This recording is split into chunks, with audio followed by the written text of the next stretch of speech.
ओम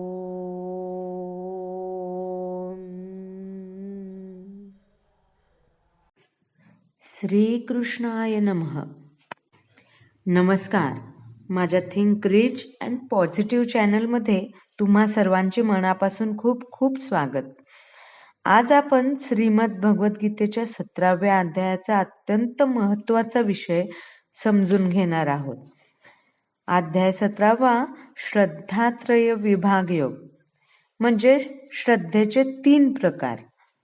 हा गीतेचा गूढ संदेश आहे. या अध्यायात श्रीकृष्ण आपल्याला सांगतात, श्रद्धा माणसाच्या जीवनाला कशी दिशा देते आणि ती 3 प्रकारची कशी असते. श्रद्धा म्हणजे काय? श्रीकृष्ण म्हणतात, माणूस जशी श्रद्धा ठेवतो तसाच तो बनतो.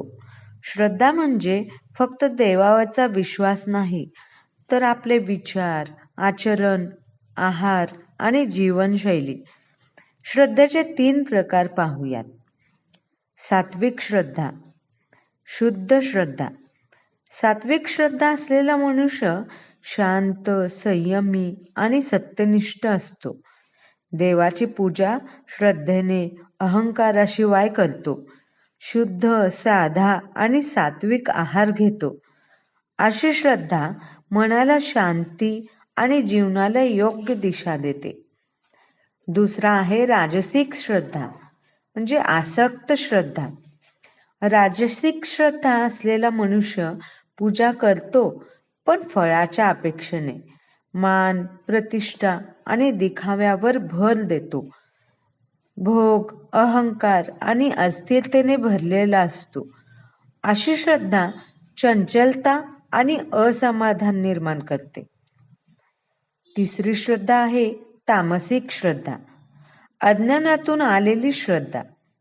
तामसिक श्रद्धा असलेला मनुष्य अंधश्रद्धा, भीती आणि अज्ञानात अडकतो. चुकीच्या पद्धतीचा अवलंब करतो. स्वतःलाच आणि इतरांनाही त्रास देतो. अशी श्रद्धा अधःपतनाकडे नेते. आहार, यज्ञ, तप आणि दानही 3 प्रकारचे आहेत. या अध्यायात श्रीकृष्ण सांगतात की आपला आहार, यज्ञ, तप आणि दान हेही सात्विक, राजसिक आणि तामसिक असतात. म्हणूनच जसं खातो तसा विचार करतो, तसं आपलं जीवन घडतं. श्रीकृष्ण सांगतात, ओम तत् सत हे ब्रह्माचं प्रतीक आहे. ओम म्हणजे परमसत्याची जाणीव, तत् म्हणजे फलत्याग, सत म्हणजे सत्य आणि शुभ कर्म. हे शब्द आपल्या प्रत्येक कर्माला पवित्र करत असतात. आता अध्याय प्रारंभ करण्यापूर्वी एक श्लोक घेऊया. अफलाकांक्षिभिर्यज्ञो विधी दृष्टो य इज्जते यष्टव्यमेवेति मनः समाधाय स सात्विकः. याचा अर्थ आहे, जो यज्ञ कोणत्याही फळाची अपेक्षा न ठेवता शास्त्रानुसार केवळ करणं हेच कर्तव्य आहे या भावनेने केला जातो, तो सात्विक यज्ञ होय. चला अध्यायाला प्रारंभ करूया. अर्जुनाने पृच्छा केली, हे कृष्ण, जे शास्त्रविधींचे पालन न करता स्वतःच्या धारणेनुसार पूजन करतात, त्यांची काय अवस्था असते? ते सत्वगुणी, रजोगुणी की तमोगुणी असतात? 4थ्या अध्यायाच्या 39व्या श्लोकात म्हटले आहे की विशिष्ट प्रकारच्या उपासनेवर श्रद्धा असलेला मनुष्य क्रमशः ज्ञानाच्या स्वराप्रत उन्नत होतो आणि शांती समृद्धीच्या परमसिद्धीला प्राप्त होतो. 16व्या अध्यायात म्हटले आहे की जो शास्त्रविधींचे अनुसरण करत नाही त्याला असुर म्हटले जाते आणि जो श्रद्धेने शास्त्रविधींचे पालन करतो त्याला देवता म्हटले जाते. आता जर श्रद्धावान मनुष्य शास्त्रांमध्ये उल्लेख नसलेल्या नियमांचे पालन करीत असेल तर त्याची कोणती स्थिती जाणावी? या अर्जुनाच्या शंकेचे निरूपण श्रीकृष्णांनी करायचे आहे. जे लोक एखाद्या सामान्य मनुष्याची निवड करून त्याला परमेश्वर मानून त्याची पूजा करतात, ते सत्वगुणी, रजोगुणी किंवा तमोगुणी आहेत. अशा लोकांना जीवनाची सर्वोच्च सिद्धी प्राप्त होते काय? वास्तविक ज्ञानामध्ये स्थित होऊन स्वतःची परमोच्च सिद्धावस्थेप्रत उन्नती करणे त्यांना शक्य आहे का? जे लोक शस्त्रविधींचे अनुसरण करत नाहीत, परंतु ज्यांची कशावर तरी श्रद्धा आहे आणि जे देवदेवता किंवा मनुष्याची पूजा करतात, त्यांना आपल्या प्रयत्नात यशप्राप्ती होते काय? हे सर्व प्रश्न अर्जुन श्रीकृष्णांपुढे मांडत आहे. त्यावर श्री भगवान म्हणतात, देहधारी आत्म्याने प्राप्त केलेल्या प्राकृतिक गुणांनुसार मनुष्याची श्रद्धा सात्विकी, राजसी आणि तामसी अशी 3 प्रकारची असू शकते. याविषयी आता माझ्याकडून ऐक. जे शास्त्रविधींना जाणतात, परंतु सुस्तपणा किंवा आळशीपणामुळे जे या शास्त्रविधींचे पालन करणे सोडून देतात, त्यांचे नियंत्रण त्रिगुणांद्वारे केले जाते. जीवांना आपल्या सात्विक, राजसिक किंवा तामसिक गुणांनी युक्त पूर्वकर्मांनुसार विशिष्ट प्रकारचा स्वभाव प्राप्त होतो. जीवांचा प्राकृतिक गुणाशी असणारा संग अनादी काळापासून चालत आला आहे. जीव हा प्रकृतीच्या संपर्कात असल्यामुळे त्याच्या विविध प्राकृतिक गुणांशी असलेल्या संगानुसार त्याला विविध प्रकारचे स्वभाव प्राप्त होतात. तथापि मनुष्याने जर प्रमाणित आध्यात्मिक गुरूचा संग केला आणि शास्त्रविधींनुसार आचरण केले, तर त्याचा स्वभाव बदलणे शक्य होते. हळूहळू तो तमोगुणापासून सात्विक गुणात अथवा रजोगुणापासून सात्विक गुणात उन्नत होऊ शकतो. निष्कर्ष हाच आहे की एखाद्या विशिष्ट गुणातील अंधश्रद्धा मनुष्याला सिद्धावस्थेप्रत उन्नत करण्याला सहाय्यक होत नाही. म्हणून मनुष्याने प्रामाणिक आध्यात्मिक गुरूच्या संगतीत दक्षतेने आणि चातुर्याने सर्व गोष्टींचा विचार केला पाहिजे. अशा रीतीने मनुष्य उच्चतर गुणात स्थित होऊ शकतो. भगवंत म्हणतात, हे भारता, विविध प्राकृतिक गुणांच्या अंतर्गत मनुष्याच्या जीवनास अनुरूप अशी विशिष्ट प्रकारची श्रद्धा त्याला प्राप्त होते. जीवाने प्राप्त केलेल्या गुणांनुसार तो विशिष्ट प्रकारच्या श्रद्धेने युक्त असल्याचे म्हटले जाते. सात्विक मनुष्य देवतांचे पूजन करतात, राजसिक मनुष्य राक्षसांचे पूजन करतात आणि तामसिक मनुष्य भूतप्रेतांचे पूजन करतात. इथे भगवंत निरनिराळ्या प्रकारच्या उपासकांचे त्यांच्या बाह्यकृतीवरून वर्णन केले आहे. शास्त्र नियमानुसार केवळ भगवंतच पूजनीय आहेत.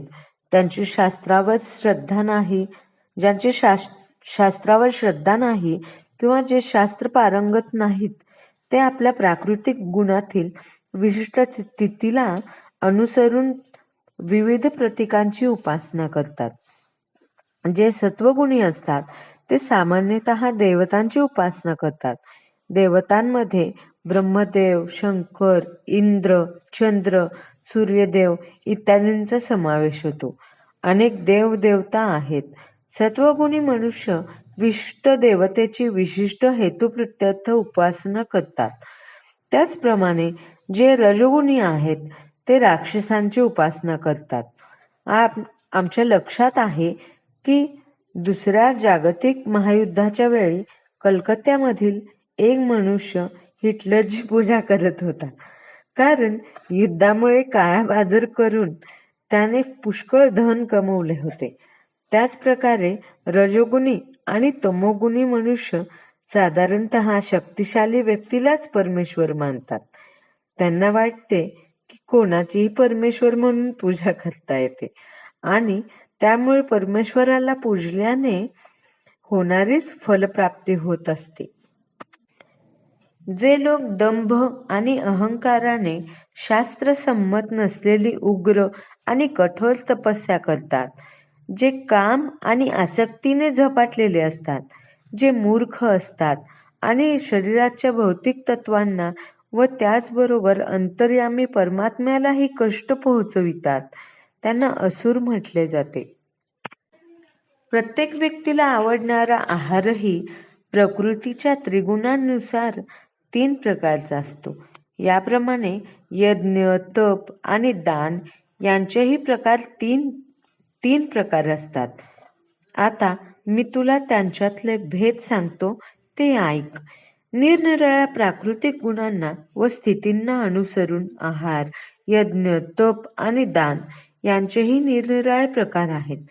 या सर्व क्रिया एकाच स्तरावर होत नसतात. जे योग्य विश्लेषणाद्वारे कोणत्या प्रकारची क्रिया कोणत्या प्राकृतिक गुणामध्ये केली जाते हे जाणू शकतात, तेच बुद्धिमान होय. जे सर्व प्रकारचे यज्ञ, आहार किंवा दान एकच समजतात, त्यांना विवेक शक्ती नसते व ते मूर्खच असतात. मनुष्याने स्वेच्छेनुसार काहीही केले तरी सिद्धी प्राप्त होते असे म्हणणारे काही प्रचारक आहेत. परंतु असे हे मूर्ख प्रचारक शास्त्रांच्या मार्गदर्शनानुसार प्रचार करत नाहीत. ते स्वकपोलकल्पित मार्ग निर्माण करत आहेत आणि सामान्य लोकांना चुकीच्या मार्गाने नेत आहेत. सत्वगुणी मनुष्यांना प्रिय असणारा आहार त्यांचे आयुष्य वृद्धिंगत करतो, जीवनशुद्धी करतो आणि बल, आरोग्य, सुख आणि संतोष प्रदान करतो. असा आहार रसयुक्त, स्निग्ध, पौष्टिक आणि हृदयाला संतुष्ट करणारा असतो. रजोगुणी मनुष्यांना अत्यंत कडू, आंबट, खारट, गरम, तिखट, शुष्क आणि दाहकारक आहार प्रिय असतो. असा आहार दुःख, शोक आणि व्याधी निर्माण होण्यास कारणीभूत असतो. 3 तासांपेक्षा अधिक काळापूर्वी शिजवलेले, बेचव, नासलेले, दुर्गंधीयुक्त, उष्टे आणि अपवित्र पदार्थांनी युक्त असे अन्न तमोगुणी लोकांना प्रिय असते. फलाची आकांक्षा न करणारे आपले कर्तव्य म्हणून शास्त्रविधीनुसार जे यज्ञ करतात, तो सात्विक यज्ञ होय. मनामध्ये काहीतरी हेतू ठेवून यज्ञ करणे ही सामान्य प्रवृत्ती असते. परंतु या ठिकाणी सांगण्यात आले आहे की फलाची आशा न ठेवता यज्ञ करावा. कर्तव्य म्हणूनच यज्ञ केला पाहिजे. या बाबतीत मंदिरातील कर्मकांडाचे उदाहरण योग्य आहे.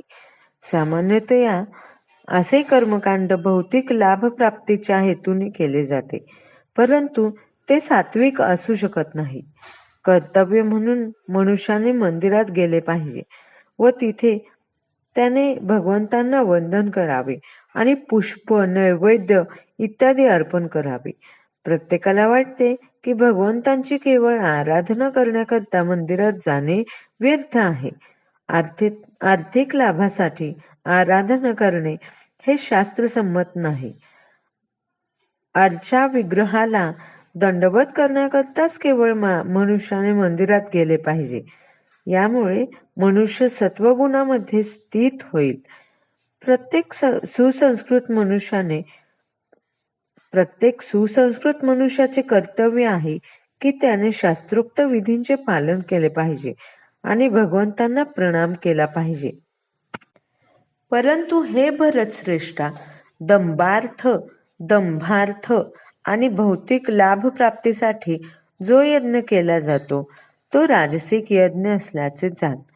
काही वेळा कर्मकांडे आणि यज्ञ हे स्वर्ग लोकाप्रत उन्नत होण्याकरता किंवा इहलोकी लाभप्राप्ती करण्यासाठी केले जातात. असे यज्ञ आणि कर्मकांड राजसिक असल्याचे समजले जाते. शास्त्रविधींची उपेक्षा करून प्रसाद वितरित केल्या वाचून मंत्रोच्चारण न करता, उपाध्यायांना दक्षिणा न देता आणि श्रद्धारहित असा जो यज्ञ केला जातो तो यज्ञ तामसिक मानला जातो. तामस श्रद्धा म्हणजे वास्तविकपणे अश्रद्धाच होय. कधी कधी लोक केवळ धनार्जनासाठी देवतांची उपासना करतात आणि मग ते धन शास्त्रविधींचे उल्लंघन करून मनोरंजन करण्यामध्ये खर्च करतात. धार्मिकतेच्या अशा प्रदर्शनाला किंवा देखाव्याला वास्तविक मानता येत नाही. असा देखावा निव्वळ तामसिक असतो. यामुळे आसुरी प्रवृत्ती निर्माण होते आणि मानव समाजाला यांच्यापासून मुळीच लाभ होत नाही. भगवंत, ब्राह्मण, आध्यात्मिक गुरु व मातापित्यांसारख्या ज्येष्ठ व्यक्तींची पूजा करणे आणि पावित्र्य, सरळपणा, ब्रह्मचर्य आणि अहिंसा यांना शारीरिक तप म्हटले जाते. या ठिकाणी भगवंत विविध प्रकारच्या तपस्यांचे वर्णन करत आहेत. सर्वप्रथम ते शारीरिक तपाचे वर्णन करतात.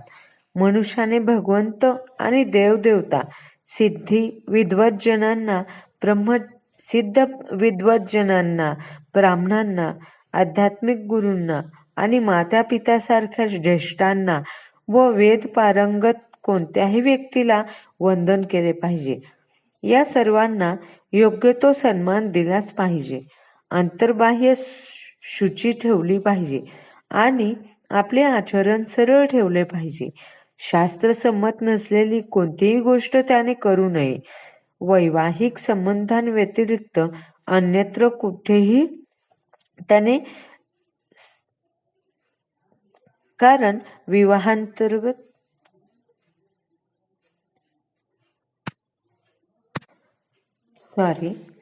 वैवाहिक संबंधांव्यतिरिक्त अन्यत्र कुठेही त्याने लैंगिक संबंध राखू नयेत. कारण विवाहांतर्गत लैंगिक संबंधच केवळ शास्त्रसंमत आहेत. यालाच ब्रह्मचर्य असे म्हटले जाते. शरीराच्या बाबतीत विचार केल्यास हे सर्व शारीरिक तप आहेत. सत्य, प्रिय, हितकारक आणि इतरांना क्षुब्ध न करणारे शब्द बोलणे आणि नियमितपणे वेद पठण करणे यांना वाचिक तप असे म्हणतात. इतरांचे मन क्षुब्ध होईल असे शब्द मनुष्याने बोलू नयेत. अर्थात गुरु आपल्या शिष्याला उपदेश देण्याकरता सत्य बोलू शकतात, परंतु अशा गुरूंनी आपले शिष्य नसलेल्यांना त्यांचे मन क्षुब्ध होईल अशा रीतीने बोलू नये. ही वाचिक तपस्या आहे. या व्यतिरिक्त मनुष्याने निरर्थक बोलू नये. शास्त्रसंमत बोलणे हीच आध्यात्मिक क्षेत्रातील बोलण्याची पद्धती आहे. मनुष्य जे सांगतो त्याच्या पुष्टीकरता शास्त्रातील प्रमाणे तात्काळ त्याने उद्धृत केली पाहिजे. त्याच वेळी असे बोलणे हे कर्णमधुर होते. अशा आध्यात्मिक चर्चांद्वारे मनुष्याला सर्वोच्च लाभ प्राप्ती होऊ शकते व त्यामुळे तो समाजाची उन्नती करू शकतो.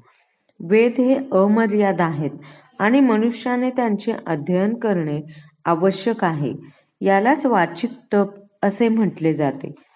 आणि समाधान, सरळपणा, गांभीर्य, आत्मसंयम आणि भावशुद्धी ही मानसिक तप आहेत.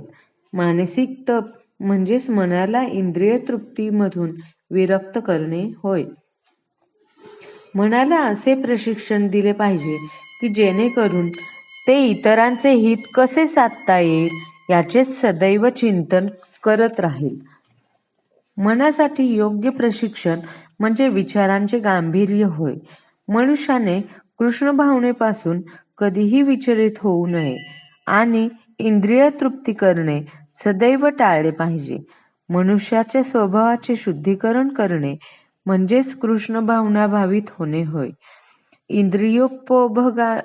इंद्रियोपभोगाच्या चिंतनापासून मनाला दूर ठेवल्यानेच मानसिक समाधान प्राप्त होऊ शकते.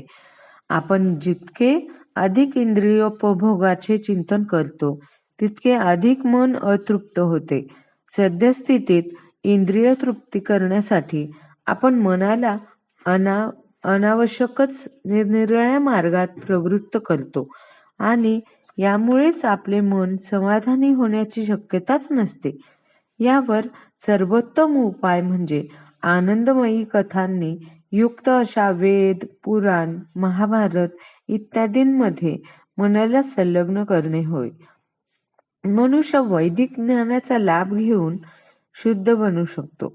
मनामध्ये दुटप्पीपणा असू नये. सदैव इतरांचे हितचिंतन करावे. मौन म्हणजे सदैव आत्मानुभूतीचा विचार करणे होय. या दृष्टीने पाहिल्यास कृष्ण भावना भावित मनुष्य यथार्थ रूपाने मौनी असतो. मनाला इंद्रियोपभोगापासून विरक्त करणे म्हणजेच मनोनिग्रह होय. मनुष्याने आपल्या व्यवहारामध्ये सरळ आणि साधे असावे. यामुळे त्याचे जीवन शुद्ध होते व सर्व क्रियांचा समावेश मानसिक तपामध्ये होतो. भौतिक लाभाची आकांक्षा न ठेवणाऱ्या व केवळ परमेश्वराप्रित्यर्थ कर्म करण्यात युक्त असलेल्या मनुष्यांनी दिव्य श्रद्धेने केलेल्या या त्रिविध तपाला सात्विक तप असे म्हणतात. सत्कार, मान आणि पूजा व्हावी म्हणून दंभाने जे तप केले जाते त्या तपाला राजसिक तप असे म्हणतात. अशी तपे अस्थिर तसेच क्षणिक असतात. कधी कधी लोकांना आकर्षित करण्यासाठी आणि त्यांच्यापासून पूजा, मान सन्मान, सत्कार प्राप्त व्हावा म्हणून तपस्या केली जाते. रजोगुणी व्यक्ती आपल्या अधीन असलेल्या लोकांकडून आपले पूजन होण्याची, धनार्पण करून घेण्याची आणि आपले पाय धुवून घेण्याची व्यवस्था करतात. तपाचे आचरण करून अशा प्रकारच्या ज्या कृत्रिम योजना केल्या जातात त्या राजस समजल्या जातात. त्यांची फले क्षणिक असतात आणि ही फले काही काळापुरती टिकून राहतात, परंतु ती स्थायी नसतात.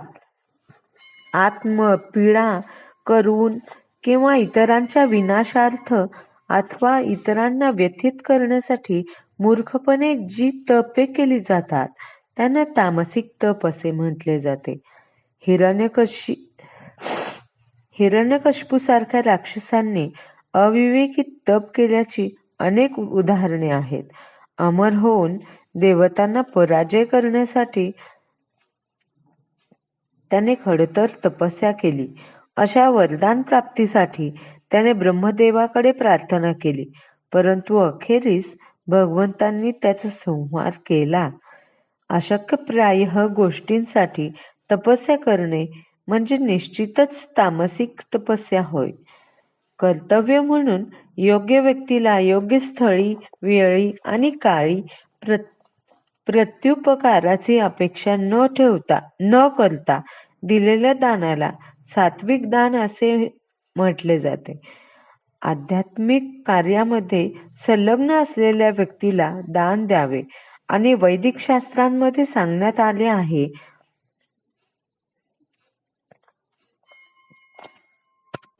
की आध्यात्मिक व्यक्तीला दान द्यावे. अविवेकाने दान देणे शास्त्रसंमत नाही. आध्यात्मिक पूर्णतेचा नेहमी विचार केला जातो. म्हणून वेदांमध्ये सांगण्यात आले आहे की दान हे तीर्थस्थळी आणि चंद्रग्रहणाच्या वा सूर्यग्रहणाच्या वेळी किंवा महिन्याच्या शेवटी अथवा योग्य ब्राह्मणाला अथवा वैष्णवाला किंवा मंदिरात दिले जाते. असे दान प्रत्युपकाराची मुळीच अपेक्षा न ठेवता देण्यात यावे. गरिबांना दिलेले दान कधीकधी दयाभावाने दिले जाते, परंतु जर एखादा दरिद्री मनुष्य दानास पात्र नसेल तर अशा दानाने आध्यात्मिक लाभ होणार नाही. दुसऱ्या शब्दात सांगायचे तर पात्र अपात्र याचा विचार न करता दान देणे वेदसंमत नाही. परंतु जे दान प्रत्युपकाराची अपेक्षा ठेवून, फळाची आशा ठेवून किंवा संकुचित वृत्तीने दिले जाते त्या दानाला राजसिक दान असे म्हटले जाते. दान हे कधीकधी स्वर्गलोकाप्रत उन्नत होण्याकरता तर कधीकधी महत् प्रयासाने दिले जाते आणि त्याबद्दल मी कशा करता इतकी संपत्ती व्यर्थ केली असा पश्चाताप केला जातो. काही वेळा वरिष्ठांच्या विनंतीला बाध्य मानून दान दिले जाते. या प्रकारच्या दानाला राजसिक दान म्हटले जाते. ज्या ठिकाणी इंद्रिय तृप्ती केली जाते त्या ठिकाणी दान देणाऱ्या अनेक धर्मादाय संस्था आहेत. असे दान वेदसंमत नाही, केवळ सात्विक दानच शास्त्रसंमत आहे. अयोग्य स्थळी, अकाली, अपात्र व्यक्तींना आणि अनादराने तसेच अवहेलनापूर्वक दिल्या जाणाऱ्या दानाला तामसिक दान म्हटले जाते. मद्यपान अथवा जुगार याकरता केलेल्या दानाचा या श्लोकामध्ये निषेध केलेला आहे. अशा प्रकारच्या दानाला तामसिक दान म्हटले जाते. असे दान लाभप्रद तर नसतेच, उलट पापी लोकांना मात्र प्रोत्साहन मिळते. त्याचप्रमाणे जर मनुष्याने योग्य व्यक्तीला अनादराने व अवहेलनापूर्वक दान दिले तर अशा दानालाही तामसिक दानच म्हटले जाते. सृष्टीच्या आरंभापासूनच ओम तत् सत हे 3 शब्द परमसत्याचा निर्देश करण्यासाठी योजले जातात. वेदोक्त मंत्रांचे उच्चारण करताना आणि परब्रह्माच्या संतुष्टीप्रित्यर्थ यज्ञ करताना ब्राह्मण या निर्देशाचा उपयोग करत असतात. म्हणून परमेश्वराची प्राप्ती करण्यासाठी शास्त्रोक्त विधिविधानांनुसार यज्ञ, दान आणि तप करणारे ब्रह्मवादी व सर्व क्रियांचा ओंकारापासून आरंभ करतात.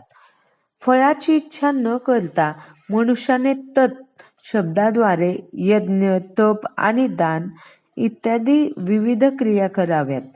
भौतिक जंजाळातून मुक्त होणे हाच या दिव्य क्रियांचा उद्देश आहे. आध्यात्मिक स्वराप्रत उन्नत व्हायचे असल्याने व्यक्तीने भौतिक लाभासाठी कर्म करू नये. भगवत धामाची प्राप्ती करण्याकरताच कर्म केले पाहिजे.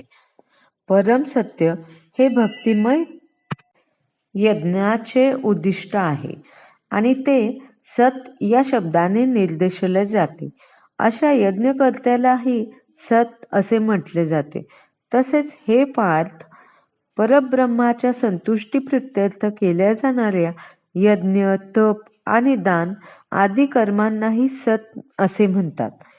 प्रशस्ते कर्मणी अर्थात नियत कर्तव्य हे शब्द वेदांमध्ये सांगण्यात आलेल्या संस्कारांचे निर्देशक आहेत.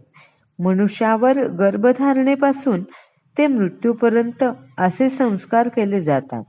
जीवाच्या अंतिम मोक्षप्राप्तीसाठी असे संस्कार अंगीकारले जातात. अशा सर्व संस्कारांमध्ये मनुष्याने ओम तत् सत या मंत्राचे उच्चारण करावे असे सांगण्यात आले आहे. सद्भावे आणि साधुभावे हे शब्द दिव्य स्थितींचे निर्देशक आहेत. कृष्ण भावनाभावित कर्म करणे यालाच सत्व असे म्हणतात आणि ज्याला कृष्ण भावनाभावित कर्माचे पूर्ण ज्ञान आहे त्याला साधू असे म्हणतात. श्रीमद भागवतात सांगण्यात आले आहे की भक्तांच्या संगतीत दिव्य ज्ञानाचा पूर्णपणे उलगडा होतो. या संदर्भात सताम प्रसंगात हे शब्द योजलेले आहेत. सत्संगाशिवाय दिव्य ज्ञानाची प्राप्ती होऊ शकत नाही. व्यक्तीला दीक्षा देताना किंवा यज्ञोपवीत धारण करताना ओम तत् सत हे शब्द उच्चारले जातात. त्याचप्रमाणे सर्व प्रकारच्या यज्ञांचे उद्दिष्ट ओम तत् सत हेच असते.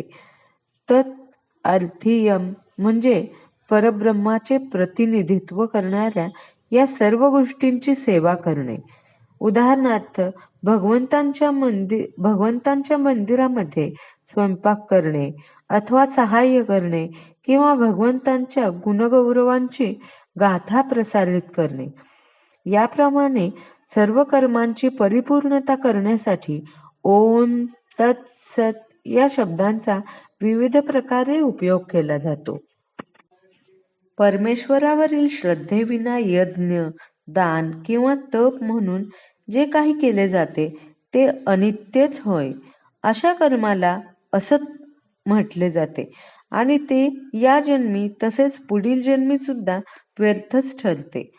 दिव्य उद्दिष्टा वाचून जे काही केले जाते, मग ते यज्ञ, दान अथवा तप असो, ते सर्व काही व्यर्थच असते. म्हणून या श्लोकात म्हटले आहे की अशी असत्कर्मे निंद्य आहेत. कृष्ण भावनाभावित होऊन सर्व कर्म परब्रह्म प्रीत्यर्थ केली पाहिजेत. अशा श्रद्धेविना आणि योग्य मार्गदर्शना वाचून कोणतीही फलप्राप्ती होऊ शकत नाही. सर्व वेदांमध्ये भगवंतांवरील श्रद्धेचे प्रतिपादन करण्यात आले आहे. सर्व वैदिक उपदेशांचे अंतिम लक्ष म्हणजे श्रीकृष्णांना जाणणे हेच आहे आणि या तत्वाचे पालन केल्या वाचून कोणालाही यशप्राप्ती होऊ शकत नाही. म्हणून प्रामाणिक आध्यात्मिक गुरूच्या मार्गदर्शनाखाली प्रारंभापासूनच कृष्ण भावना भावित होऊन कर्म करणे हा सर्वोत्तम मार्ग आहे. अशा पद्धतीने सर्व काही यशस्वी होते.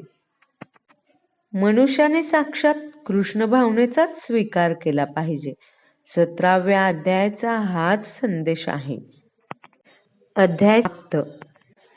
तुम्हाला सांगू का, श्रद्धा हीच आपल्या जीवनाची खरी ओळख आहे. जर श्रद्धा सात्विक असेल तर जीवन शांत, शुद्ध आणि उज्ज्वल होतं. श्रीकृष्णार्पणमस्तु. माझा हा संदेश तुम्हाला आवडला असेल तर लाईक करा, शेअर करा आणि चॅनलला सबस्क्राईब करा. धन्यवाद.